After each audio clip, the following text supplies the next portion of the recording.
وہ بھی تو نبی پاک صلی اللہ علیہ وسلم کی شان پاک ہوگی کہ جن کی تصویر حضور فرماتے سیدہ عائشہ صدیقہ رضی اللہ عنہا کی تصویر نکاح سے پہلے جبرائیل نے مجھے ریشم کے ٹکڑے میں لپٹی ہوئی مجھے دکھائی لا کے،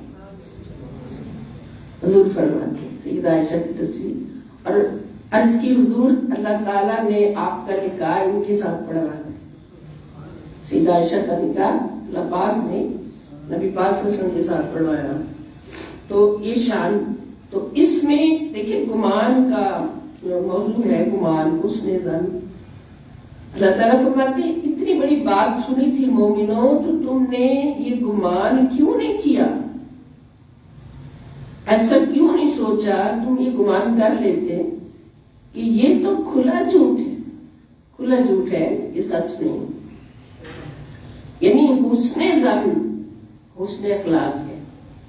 اگر گمان کرنا ہے کسی کے بارے میں تو اچھا کرو،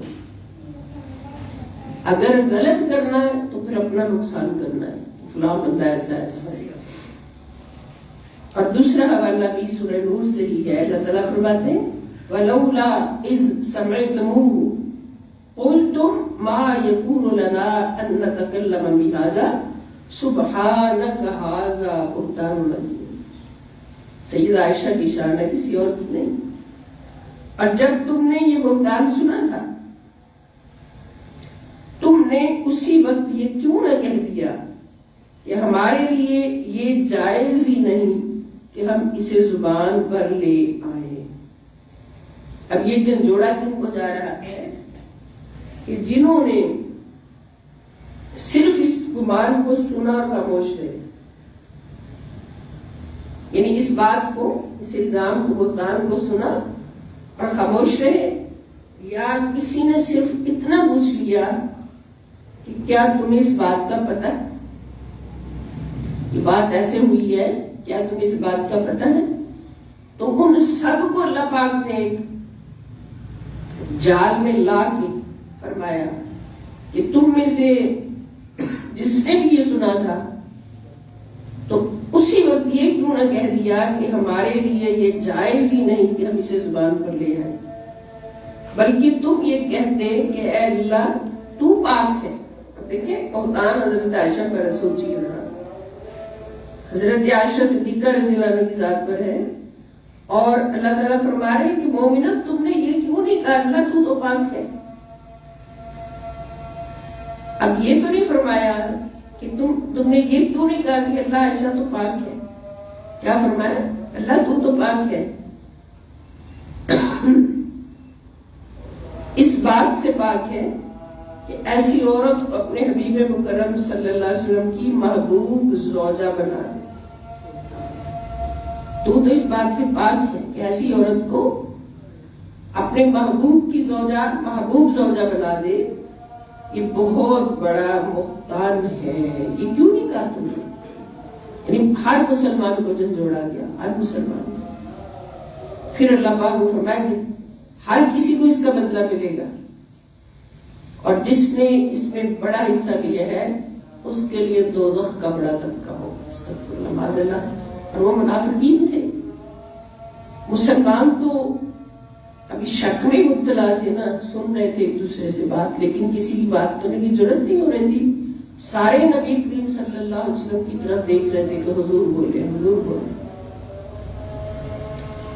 اب سیدہ عائشہ صدیقہ رضی اللہ عنہا کے ساتھ نبی کریم صلی اللہ علیہ وسلم کی اتنی محبت تھی کہ حضور کبھی ان کو، جیسے میاں بیوی میں پیار ہوتا ہے تو مکے میں جاتی بیوی تو شوہر کہتا ساتھ ہی واپس آؤ، تو حضور علیہ السلام فرماتے کہ ہاں چلی جاؤ، جلدی آ جانا، رات بھی رہنے دیتے تھے، اپنے پاس رکھتے تھے ہر وقت۔ اور اس دن ایسا ہوا کہ جب حضرت سیدہ عائشہ صدیقہ رضی اللہ عنہا کو پتہ چلا تو یقیناً ان کے دل میں بھی تھوڑا شکوہ آیا ہوگا کہ حضور نے میرے بارے میں گواہی کیوں نہیں دی، تو خاموش کیوں ہے، حضور خاموش کیوں ہے، بس یہی کہ حضور خاموش کیوں ہے۔ تو اب خاموش تو حضور اس لیے تھے کہ اللہ کے فیصلے کا انتظار تھا، گواہی اللہ نے دینی تھی۔ تو عرض کی حضور میں اپنے بابا کے گھر جانا چاہتی ہوں، آ کر میں چلی گئی۔ یعنی ویسے روکتے تھے حضور جب جانے لگتی کہ، لیکن اس نے روکا نہیں، ایسے بے نیازی سے فرما دیا چلی جاؤ۔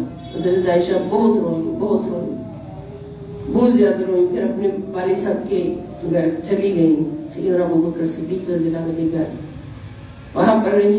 پھر وہیں پر سیدنا ابوبکر صدیق رضی اللہ عنہ کے گھر میں ہی حضور بیٹھے تھے، تشریف فرما تھے، تو حضرت عائشہ صدیقہ رضی اللہ عنہ ہی فرماتی ہیں کہ میں سامنے تھی بیٹھی، میں دیکھ رہی تھی کہ حضور پر وحی کا نزول شروع ہوا۔ جب وحی نازل ہوتی تھی تو سرکار کے جسم پاک میں، چہرہ پاک میں تغیر آتا، تبدیلی آتی تھی، وحی کا ایک بوجھ ہوتا تھا۔ اور سیدنا ابوبکر صدیق رضی اللہ عنہ فرماتے کہ حضور کا ایک گھٹنا مبارک، یعنی آپ کی ایک ٹانگ مبارک میری ٹانگ کے اوپر تھی، ایسے بیٹھے ہوئے تھے ساتھ ساتھ۔ تو جب وحی کا نزول ہوا تو اتنا بوجھ میں نے محسوس کیا، مجھے لگا کہ میری ٹانگ کی ہڈی ٹوٹ جائے جب وحی نازل ہوئی۔ تو جب وحی نازل ہوئی تو پھر سارے حضور کی طرف دیکھنے لگے کہ آپ دیکھیں اللہ پاک کا کیا حکم آتا ہے۔ جب حکم آیا، حضور نے وہ وحی سنائی تو سب کے چہرے کھل گئے کہ اللہ تعالیٰ نے عائشہ صدیقہ رضی اللہ تعالی عنہا کی برات کا اعلان فرما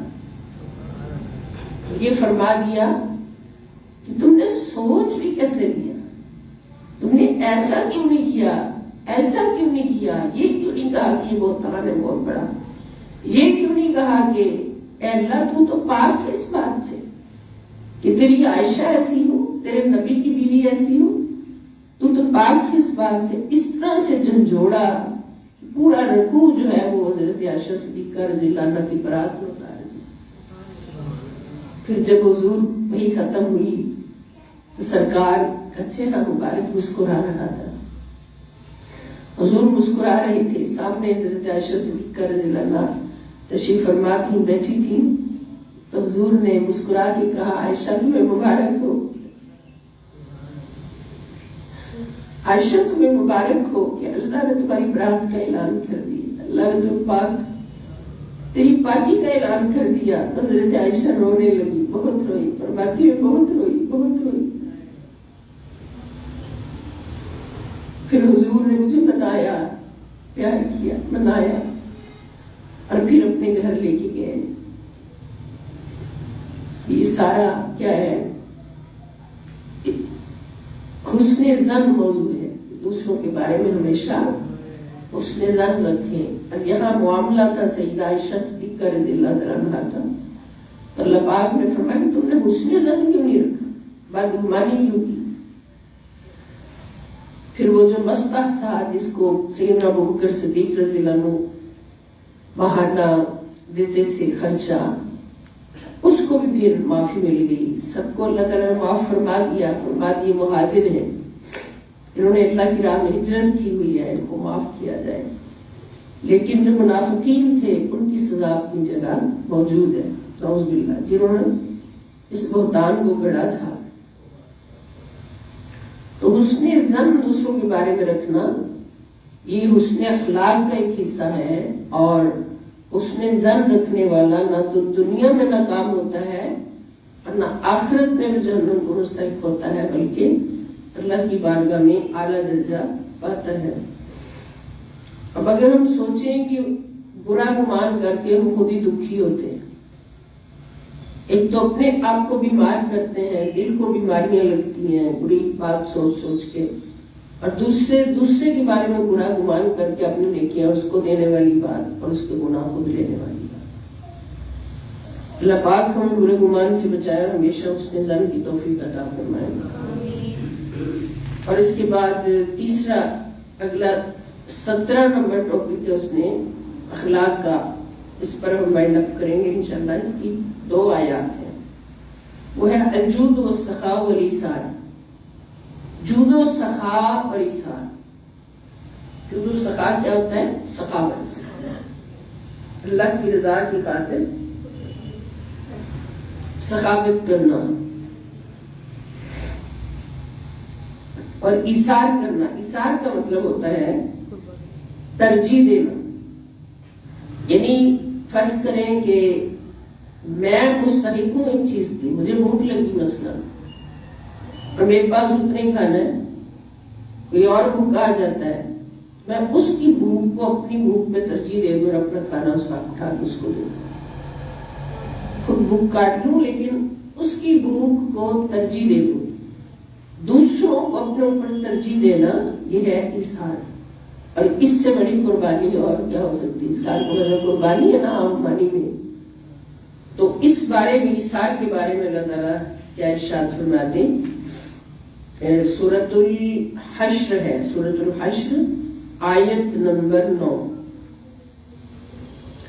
والذین تبوأوا الدار والایمان من قبلهم یحبون من ہاجر الیہم ولا یجدون فی صدورہم حاجۃ مما اوتوا وَيُبْصِرُونَ عَلَىٰ أَنفُسِهِمْ وَلَوْ كَانَ بِهِمْ خَصَاصَةٌ وَمَن يُوقَ شُحَّ نَفْسِهِ فَأُولَٰئِكَ هُمُ الْمُفْلِحُونَ. سبحان اللہ وجلنا منہ. اللہ تعالیٰ فرماتے ہیں کہ یہ مال ان انصار کے لیے بھی ہے. مال غنیمت کی بات ہو رہی، اس میں حصہ ان انصار کے لیے بھی ہے جنہوں نے ان مہاجرین سے پہلے ہی شہر مدینہ اور ایمان کو گھر بنا لیا تھا. اب انصار مدینہ وہ تھے جو مدینہ میں ہی بستے تھے، اور مہاجرین وہ تھے جو مکہ سے ہجرت کر کے مدینہ آئے. جب مہاجرین ہجرت کر کے آئے تو مہاجرین کے پاس کچھ بھی نہیں تھا سوائے تن کے 2 کپڑوں. کھانے کے لیے کچھ نہیں، پہننے کے لیے کچھ نہیں، سب کچھ قربان کر کے اللہ کی محبت کی خاطر، رسول اللہ صلی اللہ علیہ وسلم کی محبت کی خاطر سب کچھ قربان کر کے مدینہ آ گئے. اب وہاں جو انصار تھے، انصار مدینہ، ان میں سے کچھ غریب بھی تھے، کچھ مالدار بھی تھے، لیکن رسول اللہ صلی اللہ علیہ وسلم نے اعلان فرمایا، سب کو ایک جگہ اکٹھا کیا انصار و مہاجرین کو، اور فرمایا کہ آج میں ہر ایک مہاجر کو دوسرے انصاری کا بھائی بنا رہا. یعنی مہاجرین اور انصار کے درمیان ایک نظام اخوت قائم فرما دیا نبی پاک صلی اللہ علیہ وسلم نے، کہ ایک ایک مہاجر کو ایک ایک انصاری کا بھائی بنا دیا. اور جب اپنی باری آئی، حضرت علی کی باری آئی، تو فرمایا کہ میرا بھائی علی ہے، علی میرا بھائی ہے. حالانکہ علی بھی مہاجر تھے، نبی پاک صلی اللہ علیہ وسلم بھی مہاجر تھے. تو اب ان مہاجرین نے، جب مہاجرین کو انصار کا بھائی بنایا گیا، تو انصار مدینہ نے جتنی قربانی کی، جو ایثار کیا، اس کو ایثار کہتے ہیں. کہ نبی پاک صلی اللہ علیہ وسلم نے فرما دیا کہ انصاری بھائی جو ہے وہ اپنی اپنی ساری پراپرٹی جمع کریں اور اس میں سے آدھی اپنے مہاجر بھائی کو دے دیں، آدھی کو نہ. رسول اللہ صلی اللہ علیہ وسلم کا حکم تھا، کون نہ مانتا. حضور نے اخوت کا حکم دے دیا کہ آپس میں ایک دوسرے کی مدد کرنی ہے اور ان کی ضروریات کو آپ نے پورا کرنا. تو انصار مدینہ نے یہ عمل کیا کہ اپنی اپنی جائیداد میں سے ہاف ان کو دیا، ہاف خود رکھا. حتیٰ کہ کسی انصاری بھائی کے پاس 2 یا 3 یا 4 بیویاں تھیں تو انہوں نے اپنی ایک بیوی کو بھی طلاق دے کر عدت پوری کرا کے مہاجر بھائی کے ساتھ شادی کی. یہ بیویوں تک طلاق دے کر اپنی بیویاں بھی ڈیوائڈ کر لی. تو یہ تھا ایثار جو اسلام میں سب سے بڑی مثال ہے، سب سے بڑی مثال ہے. تو اللہ تعالیٰ فرماتے ہیں کہ پھر بعد میں جنگیں ہوتی ہیں، مہاجرین بھی سیٹ ہو جاتے ہیں، پھر جنگوں کا سلسلہ شروع ہوتا ہے. غزوات، غزوہ بدر ہے، غزوہ احد ہے، غزوہ حنین ہے، غزوہ خندق ہے، غزوہ تبوک ہے، سارے غزوات ہوتے ہیں. تو ان میں پھر مال غنیمت آنا شروع ہوتا ہے. جب مال غنیمت آتا ہے تو پھر کسی نے سوچا ہوگا کہ مہاجرین کا حصہ، کیونکہ مہاجرین تو کروڑے ہیں نا، ان کا اپنا حصہ نہیں ہے کچھ. لیکن اللہ تعالیٰ نے فرمایا کہ یہ مال ان انصار کے لیے بھی ہے جنہوں نے مہاجرین سے پہلے ہی شہر مدینہ اور ایمان کو اپنا گھر بنا لیا تھا۔ یہ لوگ ان سے محبت کرتے ہیں جو ان کی طرف ہجرت کر کے آتے ہیں، اور یہ اپنے سینوں میں اس مال کی نسبت کوئی طلب یا تنگی نہیں پاتے۔ اللہ تعالیٰ نے گواہی دے دی کہ ان کے دلوں میں اس مال کی کوئی طلب نہیں ہے، اور نہ ہی کوئی تنگی ہے کہ یہ مال کسی اور کے پاس جا رہا ہے، ہمارے پاس کیوں نہیں آ رہا۔ جو ان مہاجرین کو دیا جاتا ہے، یعنی نہ تو ان کو طلب ہے ہمیں ملے، اور نہ ہی مہاجرین کو دیے جانے پر یہ تنگی محسوس کرتے ہیں اور اپنی جانوں پر انہیں ترجیح دیتے ہیں۔ وَيُؤْثِرُونَ عَلَىٰ أَنفُسِهِمْ، اور یہ مہاجرین کو اپنی جانوں پر ترجیح دیتے ہیں، اگرچہ خود انہیں شدید حاجت ہی کیوں نہ ہو۔ اور جو شخص اپنے نفس کے بخل سے بچا لیا گیا، بس وہی لوگ ہی بامراد اور کامیاب۔ یعنی مال کی خاطر اللہ کے حکم سے روگردانی کر دینا، نوز دینا کہ مال خرچ کیا تو کم ہو جائے گا، اور مال کی خاطر اللہ کے حکم سے روگردانی کر دینا کہ ایک مسلمان بھائی بہت حاجت مند ہے، بھوکا بیٹھا ہے، اور دوسرا رج کے کھانے والا اس کی طرف دیکھے نا، یا اس کو کوئی ترجیح نہ دے، یہ اللہ کو پسند نہیں۔ اور جو اس طرح کرے گا وہ بخل پر چلے گا، بخیل ہوگا۔ اور اللہ تعالیٰ فرماتے ہیں کہ جو جن لوگوں کو اثار کرنے کی طاقت ملی ہے، اللہ کی رحمت سے وہ بخل سے بچا لیے گئے۔ بندہ خود نہیں بچتا بخل سے، اللہ کی رحمت سے بچتا ہے، اور جن کو بخل سے بچا لیا گیا بس وہی لوگ ہی بامراد و کامیاب۔ تو اثار جو ہے یہ بھی حسن اخلاق ہے۔ اور اگلا حوالہ ہے سورۃ الانسان اور آیت نمبر 9، وَيُطْعِمُونَ الطَّعَامَ عَلَىٰ حُبِّهِ مِسْكِينًا وَيَتِيمًا وَأَسِيرًا انما نطعمكم لوجه الله لا نريد منكم جزاء ولا شکورا۔ اور اپنا کھانا اللہ کی محبت میں خود اس کی طلب اور حاجت ہونے کے باوجود اثار کرتے ہوئے محتاج کو اور یتیم کو اور قیدی کو کھلا دیں، اور کہتے ہیں کہ ہم تو محض اللہ کی رضا کے لیے تمہیں کھلا رہے ہیں، نہ تم سے کسی بدلہ کی خاص گاری ہے اور نہ شکر گزاری کی خواہش مند ہے، نہ ہی ہم اس بات کے خواہش مند ہے کہ ہمیں بدلہ ملے، اور نہ ہی اس بات کی خواہش مند ہے کہ ہمارا کچھ شکریہ ادا کرے جو اثار کرنے والے ہوتے ہیں۔ اب یہ آیت مبارکہ کس کے حق میں نازل ہوئی ہے؟ یہ سیدہ کائنات سیدہ فاطمہ الزہرا سلام اللہ تعالی علیہا، جو سخیوں کی ماں ہے، جن کے در پہ سخی پل رہے ہیں، اور سیدنا علی کرم اللہ وجہہ الکریم، آپ دونوں کی شان میں یہ نازل ہوئی جب آپ نے 3 دن کا روزہ رکھنے کی منت مانی ہے شہزادوں کی بیمار ہونے پر، تو اب روزہ رکھا، پانی سے کھانے کے لیے کچھ نہیں تھا۔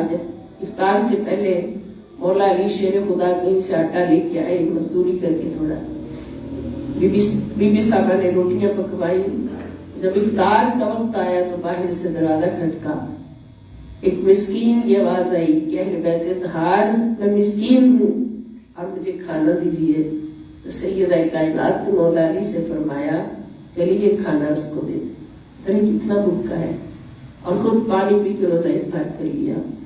اسی طرح اگلے دن روزہ رکھا، پانی پی کے پھر افطاری کا وقت اسی طرح بالکل پہلے دن کی طرح ایک یتیم کی آواز آ گئی کہ میں یتیم ہوں، اہل بیت اطہار مجھے کھانا کھلائے، میں بھوکا ہوں۔ تو بی بی صاحبہ نے وہ کھانا اٹھایا، یتیم کو کھلا دیا، خود پانی سے روزہ افطار کیا۔ اگلا دن آیا، سحری پانی پی کے کرتی ہیں، اور جب شام ہوتی ہے افطاری کا ٹائم بالکل پہلے کی طرح، یہ ان کا امتحان تھا۔ وہ نبی کے گھر والے تھے، نبی کے گھر والوں کا امتحان سب سے اعلیٰ ہوتا ہے، سب سے بڑا ہوتا ہے۔ تو ایک قیدی آ گیا، اس نے کہا میں قیدی ہوں، اسیر ہوں، بھوکا ہوں، مجھے کھانا کھلائے۔ تو تیسرے دن کا کھانا اٹھا کے قیدی کو دے دیا۔ 3 دن بغیر کھائے ہوئے روزہ رکھا، کھولا پانی کے ساتھ۔ اور تقاضے بشریت ہے، بشر ہے، اندر کمزوری ہوئی، رنگ پیلا پڑا۔ سرکار تشریف لائے، دیکھا چہروں کو، مولا علی کا چہرہ دیکھا، بی بی فاطمہ کا چہرہ دیکھا، بی بی فضہ جو نوکرانی تھی ان کا چہرہ دیکھا۔ تو حضور نے فرمایا کہ تمہارے چہرے اتنے کمزور کیوں ہیں، کیا ہو گیا ہے؟ ابھی ان ہستیوں نے جواب نہیں دیا، سر جھکا لیا۔ تو اللہ کی طرف سے یہ آیت اتری، اللہ رب العزت کی طرف سے یہ آیات اتر آئی کہ میرے محبوب صلی اللہ علیہ وسلم اس کا جواب یہ ہستیاں نہیں دیں گی، اس کا جواب ان کا رب دے گا، جس رب کی رضا کے لیے انہوں نے 3 دن تک افطاری کے وقت ایک دن یتیم کو کھانا، مسکین کو کھانا کھلایا، دوسرے دن یتیم کو کھلا دیا، تیسرے دن اسیر کو کھلا دیا۔ حالانکہ یہ خود مستحق تھے اس بات کے، ان کو بھوک لگی تھی کہ خود کھانا کھاتے، مگر انہوں نے 3 دن جو بھوکا آیا اس کو اپنی بھوک پر ترجیح دی۔ تو اللہ تعالیٰ نے یہ آیت اتار دی اور پھر گواہی بھی دے دی کہ ان لوگوں کی نیت کیا تھی، ان شہزادوں کی نیت کیا تھی کہ یہ صرف میری رضا کے لیے ایسا کر رہے تھے، صرف میری رضا کے لیے ایسا کر رہے تھے، نہ تو ان کو کسی بدلے کی طلب تھی اور نہ کسی شکر کی طلب کہ کوئی ان کا شکریہ ادا کرے۔ یہ ہستیاں مثال ہے ہمارے لیے، مثال۔ ہر مقام پر مثال اللہ پاک نے کس کو رکھا ہے؟ اہل بیت اطہار کے شہزادوں کو، شہزادیوں کو۔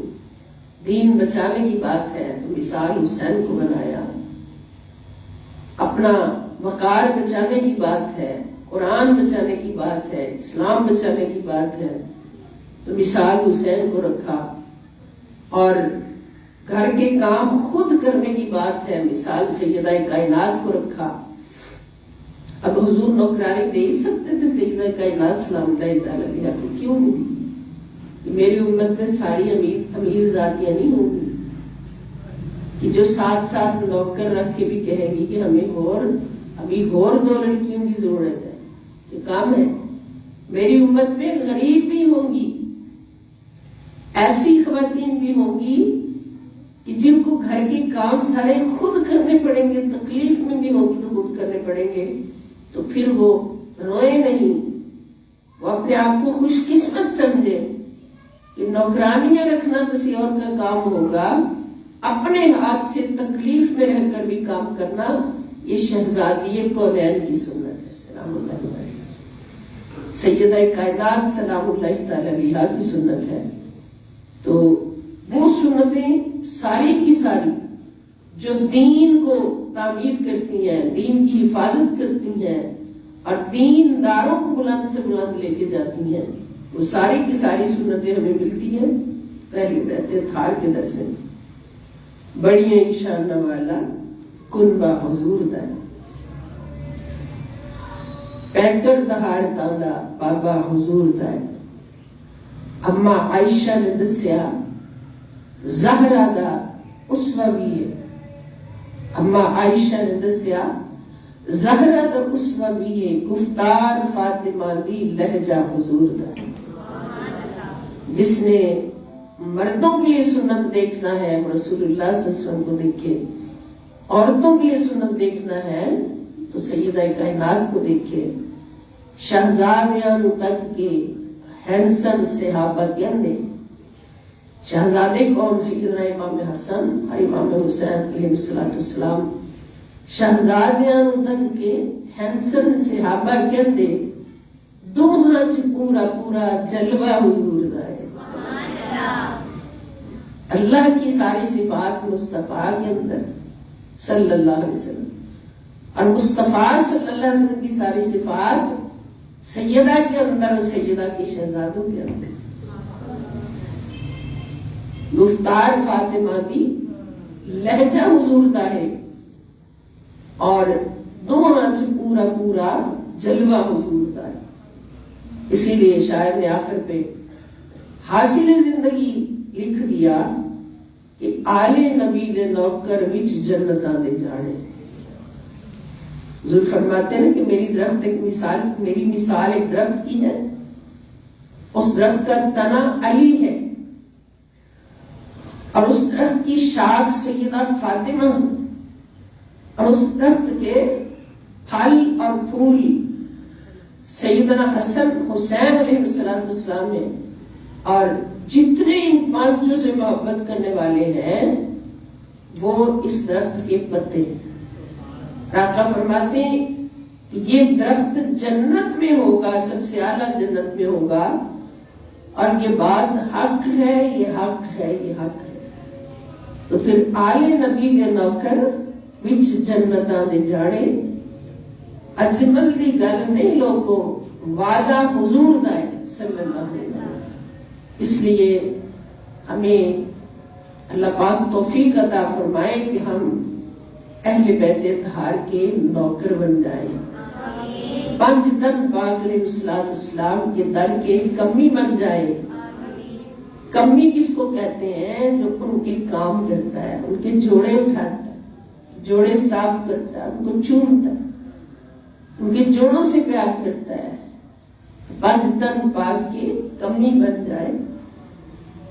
آمین ثم آمین وما علیہ الا البلاغ المبین. والسلام علیکم.